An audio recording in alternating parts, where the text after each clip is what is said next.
Hello friends, આજે આપણે બનાવીશું ઓરિયો મોદક. જે બાપાના મોદક તો પ્રિય હોય જ છે, પણ બાળકોના પણ મોદક ખૂબ જ પ્રિય થઈ જશે, કેમ કે આ આપણે ઓરિયો બિસ્કિટમાંથી બનાવેલા મોદક છે, જે ગેસ ચાલુ કર્યા વિના જ ફટફટ બની જશે.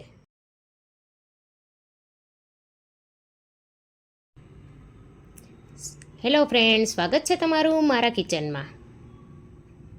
જો હજી સુધી તમે મારી ચેનલને સબસ્ક્રાઈબ ના કરી હોય તો સબસ્ક્રાઈબ કરી લેજો અને બેલ આઇકન પર બટન દબાવી દેજો, જેથી મારા નવા વિડીયોની નોટિફિકેશન તમને મળતી રહે. તો ચાલો જોઈ લઈએ આજની રેસીપી. તો તેના માટે મેં અહીંયા લીધા છે 6 નંગ બિસ્કિટના પેકેટ. આ રીતે નાની સાઈઝના આવે છે એ લીધા છે. હવે તેને આપણે કાપી લઈશું.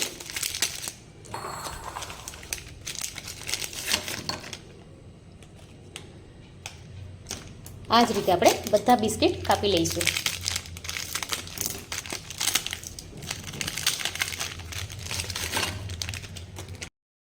હવે આ રીતે મેં અહીંયા બધા જ બિસ્કિટ પેકેટમાંથી બહાર લઈ લીધા છે. હવે આ રીતે એક બિસ્કિટ લઈ ખોલી વચ્ચેની ક્રીમ આપણે અલગ કરી એક બીજા બાઉલમાં લેતા જઈશું. આ રીતે આપણે બધી જ ક્રીમ કાઢી લેવાની છે.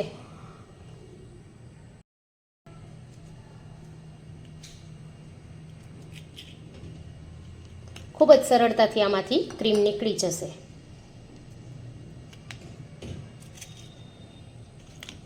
આ રીતે બધા બિસ્કિટમાંથી હું ક્રીમ કાઢી લઉં છું. હવે મેં અહીંયા બધા જ બિસ્કિટમાંથી ક્રીમ અલગ કાઢી લીધી છે. તો હવે આપણે પહેલાં ક્રીમમાંથી સ્ટફિંગ બનાવી લઈશું વચ્ચેનું. તેના માટે મેં અહીંયા સૂકું કોપરાનું છીણ આવે છે એ લીધું છે. મોટી 3 ચમચી જેટલું છીણ લઈ લીધું છે.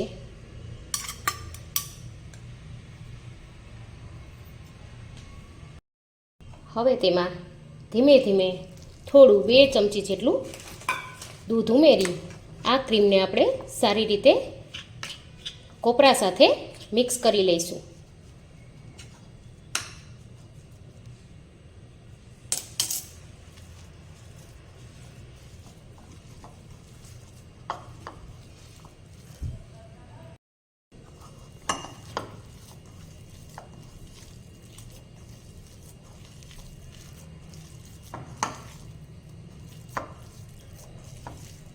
આ રીતે ઝટપટ આપણે તેનું વચ્ચેનું સ્ટફિંગ બની ગયું છે. તો સરસ મજાનું આપણું સ્ટફિંગ બનીને રેડી થઈ ગયું છે. હવે આપણે બિસ્કિટનો આ રીતે અધકચરો થોડો તોડી લેવાના છે.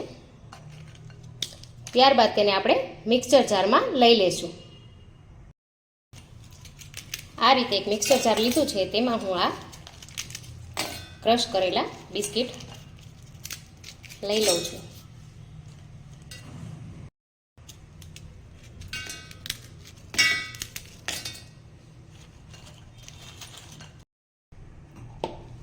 આ રીતે હું 2 ભાગમાં તેને પીસી લઈશ. આ રીતે અહીંયા બિસ્કિટનો પાવડર બની ગયો છે. તે હવે હું એક બાઉલમાં કાઢી લઈશ.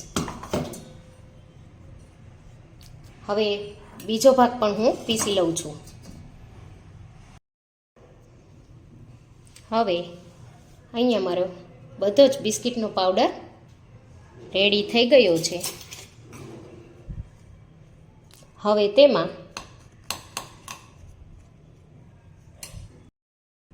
ધીમે ધીમે 2 ચમચી જેટલું દૂધ ઉમેરતા જઈ આપણે તેનો ટાઈટ એવો ડવ તૈયાર કરી લઈશું. એકસાથે દૂધ ઉમેરવાનું નથી. આમાં આપણે ધીમે ધીમે 2 ચમચી દૂધ ઉમેરશું.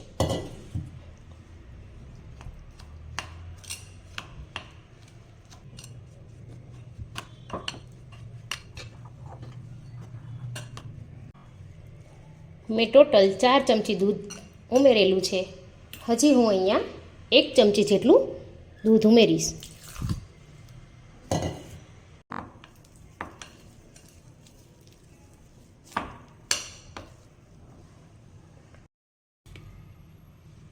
મિશ્રણ જો આ રીતે થોડું તમને ઢીલું લાગતું હોય તો તેમાં તમે એક બિસ્કિટનો પાછો ભૂકો પણ ઉમેરી શકો છો.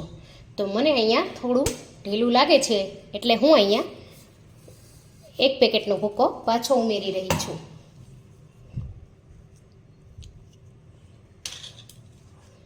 હવે એને હાથેથી મસળી લેશું. લોટ રોટલીનો આપણે ઢીલો બાંધીએ ને એ ટાઈપનું આપણે મિશ્રણ બનાવવાનું છે. તમે જોઈ શકો છો કે હવે આપણી કન્સિસ્ટન્સી પરફેક્ટ બની ગઈ છે. આ રીતે સૂકું મેં અહીંયા આ ટાઈપનું મોદક મોલ્ડ આવે છે એ લીધું છે. હવે એને વચ્ચેના ભાગથી ખોલી બધી બાજુ આપણે ઘીથી ગ્રીસ કરી લેવાનું છે.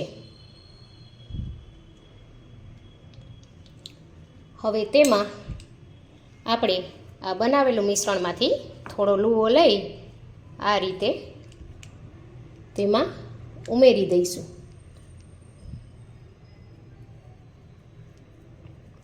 મિશ્રણ થોડું ઓછું ઉમેરવું. આપણે વચ્ચે તેમાં સ્ટફિંગ ભરવાનું છે એ રીતે આ રીતે આંગળીની મદદથી પ્રેસ કરતા જઈ આપણે તેમાં જગ્યા બનાવી લઈશું. આ રીતે તમે જોઈ શકો છો કે હોલ સરસ થઈ ગયો છે. તો હવે તેમાં આપણે બનાવેલું મિશ્રણ એમાંથી થોડો પાર્ટ લઈ આ રીતે તેમાં આપણે સ્ટફિંગ કરી દઈશું.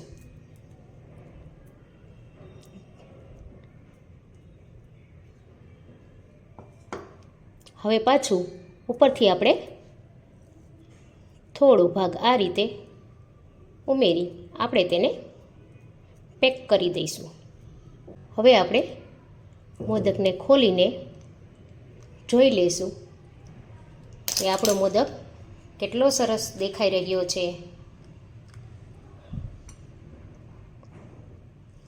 હવે આ જ રીતે આપણે બીજા બધા મોદક બનાવી લઈશું. પાછું સેમ એ જ રીતે આપણે વચ્ચેથી આંગળીની મદદથી ખાડો બનાવશું અને તેમાં આપણે પાછું સ્ટફિંગ મૂકવાનું છે.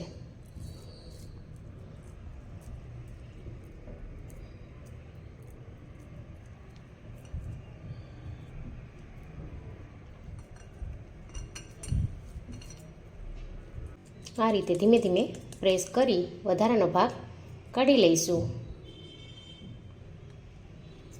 અને આપણો આ જ રીતે આપણો બીજો મોદક પણ રેડી છે.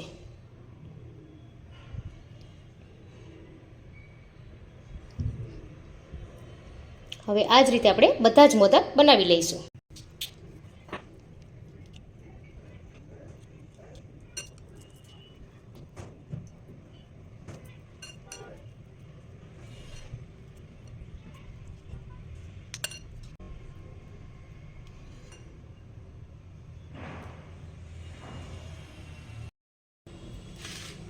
તો તૈયાર છે આપણા ઓરિયોના મોદક.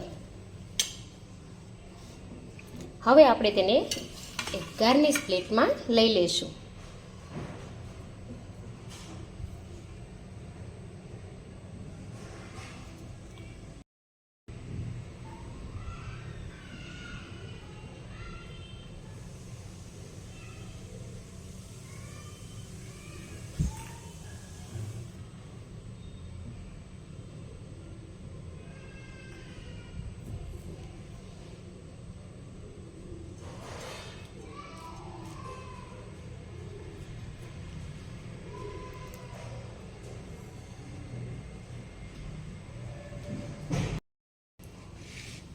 તો તૈયાર છે બધા મોદક બનીને.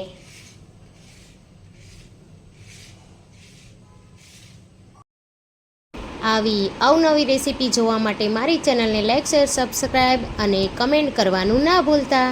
તો મળીએ નવા જ વિડીયો સાથે.